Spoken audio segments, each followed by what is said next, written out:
And hello guys and welcome back to my YouTube channel mga kapatid. Welcome back sa One Talk PH mga kababayan. So ito na nga mga kapatid, nako, naniniwala na talaga ako mga kababayan na malapit na talagang mapasa kamay ng ICC itong si former President Duterte mga kapatid.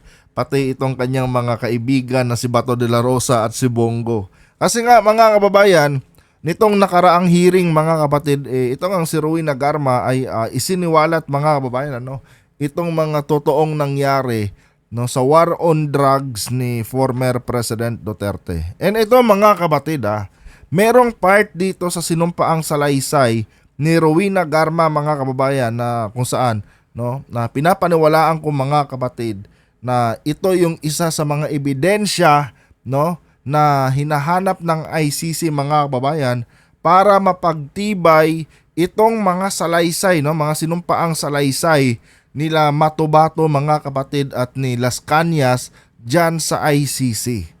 Isa ito mga kababayan, naniniwala akong ito na yung mga ebidensya mga kapatid na inaantay ng ICC para tuluyan na nilang mahuli at makulong itong si Duterte dyan nga sa kulungan ng ICC mga kababayan. And dahil nga dito mga kapatid, sa sinabing ito ni Garma mga kababayan, aking napagtanto mga kapatid na kaya galit na galit itong si Basti Duterte mga kababayan noong pinakialaman ni General Torre yung operation ng PNP dyan sa Davao at pinalitan pa yung kanilang mga dating pulis na nakadestino dyan sa Davao mga kapatid.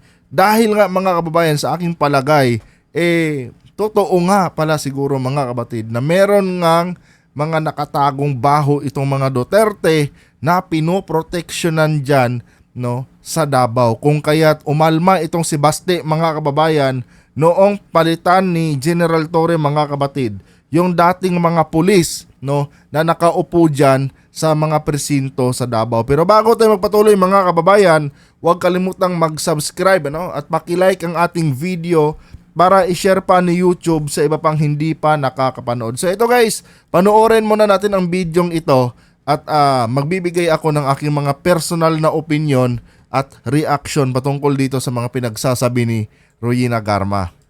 Sa ikatlong pagharap sa House Quadruple Committee o Quadcom ni Rowena Garma, dating Philippine Charity Sweepstakes Office o PCSO General Manager sa ilalim ng dating Administrasyong Duterte at isang retired police colonel.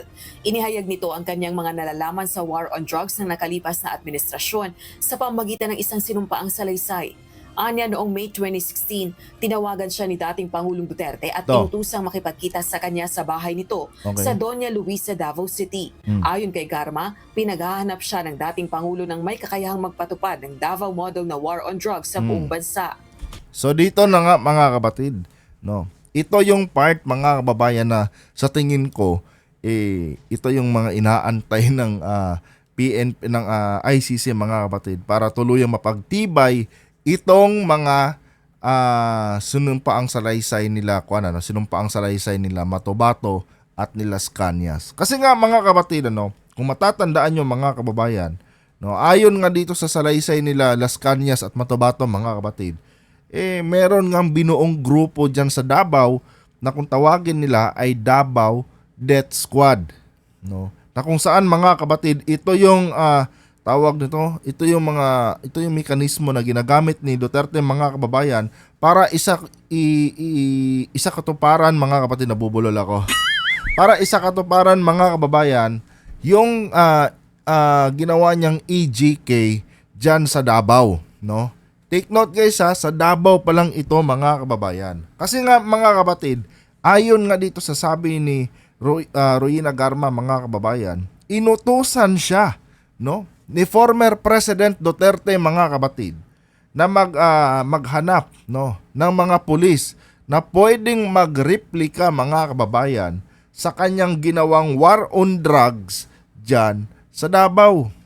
It means mga kapatid, ang ibig sabihin lang po niyan, dito sa sinabing ito ni Garma mga kababayan, na bago pala ang war on drugs ni former President Duterte mga kapatid noong siya ay naupo ng noong siya ay naupo bilang presidente ng Pilipinas, ay totoo pala talaga mga kababayan na merong extra judicial killings na nangyayari sa Davao noong siya ay nanunungkulan bilang mayor. Bakit ko nasabi yan mga kapatid? No? Tingnan nyo mga kababayan ang nangyari, no, sa bansa natin noong siya ay nahalal mga kapatid bilang presidente. 'Di ba? Tingnan nyo mga kababayan kung ano ang nangyari sa bansang Pilipinas. 'Di ba mga kapatid, lumaganap ang extrajudicial killings? Oh. Lumaganap mga kababayan. Ang daming nadamay, no, na mga Pilipino, mga kapatid, mga inosenteng Pilipino dahil sa ginawang tukhang ni former President Duterte. Na kung saan mga kapatid, no, na kung saan ito po ay kinopya lang niya or replika lang ito mga kababayan sa kanyang war on drugs, no, diyan sa Davao. Kumbaga mga kapatid, yung war on drugs or yung tukhang niya sa Davao mga kababayan ang nagiging modelo dito sa kanyang war on drugs mga kapatid na pinatupad sa buong Pilipinas, no, na nagresulta mga kababayan sa extrajudicial killings. 'Di ba? So klarong-klaro na dito mga kababayan, no? Dahil dito sa salaysay ni Garma, klarong-klaro na dito mga kapatid na yung mga sinasabi nila Matobato dati at ni Las Cañas mga kababayan patungkol sa Davao Death Squad na kung saan mga kapatid ito yung parang ginagamit ni Duterte, no? Dito sa pag-commit niya ng EJK diyan sa Davao, no? Totoo pala talaga ito mga kababayan. No? Totoo pala talaga ito. Kasi nga ayon kay Garma, itong war on drugs na pinatupad ni former President Duterte na nagresulta, no, sa EJK mga kababayan noong siya ay nanunungkulang presidente, kopya lang ito sa war on drugs na pinatupad ni Digong dyan sa lungsod ng Davao noong siya ay naging mayor. At ito yung mga elemento mga kababayan, no, na gustong malaman, no, or gustong makuha ng ICC mga kapatid, no, para mapagtibay itong mga sinumpaang salaysay nila Matobato at nila Cañas diyan sa ICC. 'Di ba?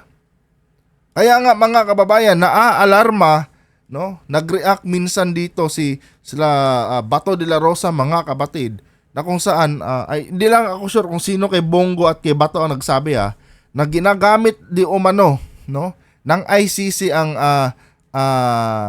Quadcom, no, para sa kanilang ginagawang sa kanilang ginagawang investigasyon patungkol nga dito sa extrajudicial killings ni former President Duterte noong siya ay nanunungkulan bilang presidente ng Pilipinas. Nag-react dito si Bato minsan mga kababayan, no, na ginagawang instrumento di umano ng ICC. Si Bato ba o si Bungo? Di ako sure kung sino sa dalawa na yan, pero lumabas yung balita na yun no? Na ginagamit di umanong instrumento ng ICC mga kapatid ang Congress ay Quadcom, no? Para madiin sila former President Duterte. And ito mga kapatid, tingnan nyo, no? Isa sa mga kanang kamay, no, ni former President Duterte at allegedly mga kaibigan no, kabit ni Digong na si Rowena Garma ang nagsiwalat na mismo mga kapatid patungkol dito, no, sa nakatagong baho sa war on drugs ni former President Duterte. Nabubulol ako. Klarong-klaro na mga kababayan, no? Lumilinaw na ang lahat mga kapatid, no? And kaya nagagalit si Baste mga kapatid, ano? Kaya nagagalit si Baste noong pinakialaman ito, noong pinakialaman ni General Torre yung mga dating mga pulis na nakadestino diyan sa Davao. Dahil nga mga kababayan, natatakot siya, no, na baka baka mabuking. Ito analyzation ko lang to, hindi ko kinukumpirma mga kapatid na legit na itong balita na aking sinasabi. Dahil natatakot si Basti mga kababayan, no, na mabunyag sa publiko, no, yung totoong mga senaryo diyan sa Davao. And take note guys, ayon dito kay General Torre, mga kapatid, pinipeke yung mga crime reports sa Davao. 'Di ba? Pinipeke yung mga crime reports, mga kapatid, para magmukhang malinis ang Davao. At isa ito, mga kapatid, sa kinakagalit ni Basti Duterte noon. Bakit daw kailangan pakialaman ni Torre, no, yung mga pulis diyan sa Davao? Di ba nga, no?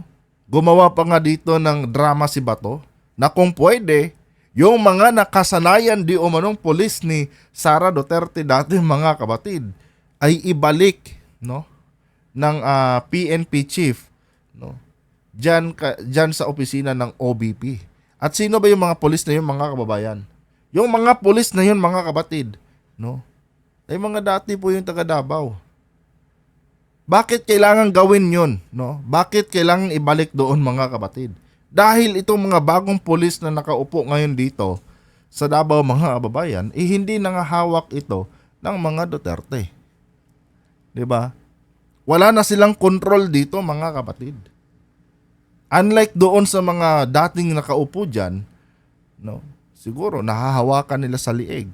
Kaya napipigilan yung mga baho nila, no, na lumabas. Oh. Ang linaw ng sabi ni Garma, mga kababayan, yung war on drugs, no, na pinatupad ni former President Duterte, mga kapatid, replika lang ito sa war on drugs doon sa Davao. Na minsan nang sinabi or minsan nang isiniwalat ng mga dating member ng Davao Death Squad nga, na sila Matubato at Las Cañas, mga kababayan, no, na merong extrajudicial killings na nangyayari dyan sa syudad ng Davao. Take note guys, si Las Cañas, mga kapatid, ay dating pulis. No? Dating pulis, mga kababayan. Si Las Cañas. So ngayon, naniniwala ako, mga kapatid, na may sapat na talaga na basihan itong tawag nito, itong ICC, no? Para dakpin itong sila former President Duterte. At napakalaking bagay, mga kababayan, itong ginawang pag-amin ni Rowena Garma, no? Kasi ito yung mga elements talaga, mga kapatid, no? Sa paniniwala ko, ito talaga yung mga elements, mga kababayan, na hinahanap ng ICC para makumpleto na, no, yung kanilang mga ebidensya, mga kapatid, laban kila former President Duterte at sa iba pa niyang mga kasamahan, no? Hinggil dito sa issue ng EJK. 'Di ba? Wala eh.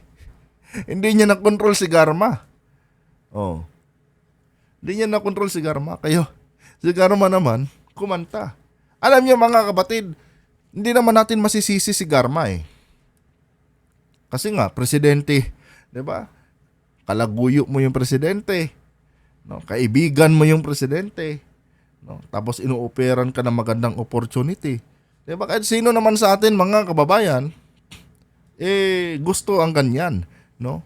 Kaya nga tayo dumidikit eh. Ako, iba ako hindi ako sinasabing dumidikit ako sa mga makapangyarihan. I mean, kaya, lahat naman tayo, mga kapatid, gusto lagi ng pabor. Diba? Lahat tayo gusto ng pabor. Ngayon dito sa part ni Garma, mga kababayan, no? Siyempre bilang babae, no? Para sa kanya, yung mga inoffer dati sa kanya ni former President Duterte, mga kapatid, ay isang blessings, no? Kaya niya kinagat yung mga yun. Oh. Pero kung tutuusin, mga kababayan, itong si Rowena Garma, mga kapatid, ay kasangkapan lamang ni former President Duterte. Kaya tama lang na ang idiin dito, mga kapatid, ay si former President Duterte, no? Kasi ito, mga nagoyo lang to eh, no? Ito yung mga nalinlang ni Duterte. At ginawa niyang instrumento, mga kapatid, para isakatuparan, no, yung kanyang pagiging malupit, 'di ba? Sa kanyang mga kababayan. Oh. Ang galing, mga kapatid, ng structure ni Digong, no? Ginamit niya, no, double purpose yung war on drugs eh. No? Yun ay para makontrol niya, no, makontrol niya ang mga bansa natin, no, makontrol niya yung mga kritisismo niya, no, at the same time para na rin maproteksyonan niya yan nga yung katotohanan na tuloy-tuloy na illegal na droga ang pumapasok sa Pilipinas sa kanyang administration. 'Di ba? Yun. And ngayon mga kababayan, aabangan natin talaga dito ang mga susunod na kabanata, mga kabatid. No? Dahil ako, malakas ang paniniwala ko na bilang na talaga ang araw nila former President Duterte, mga kapatid. No? At talagang kukunin na yan sila ng ICC. Diba? Anyway, mga kababayan, no? Hanggang dito na lang tong video na ito. Kayo, no? Anong masasabi nyo, mga kapatid? Ito, opinion ko lang to Hindi ko to kinukumpirma, mga kababayan, na ito po ay legit, no? Ito po ay bunga lamang ng aking pananaliksik, mga kapatid. No?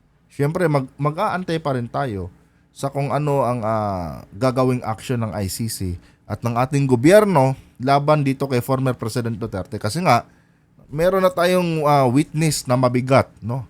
Laban kay former President Duterte. Kayo, mag-comment kayo dyan, mga kapatid, patungkol sa inyong mga opinion at reaction. And please lang guys, no, huwag nyo kalimutang i-like ang ating video para i-share pa ni YouTube sa iba pang hindi pa nakakapanood. Hanggang dito na lang. Adios.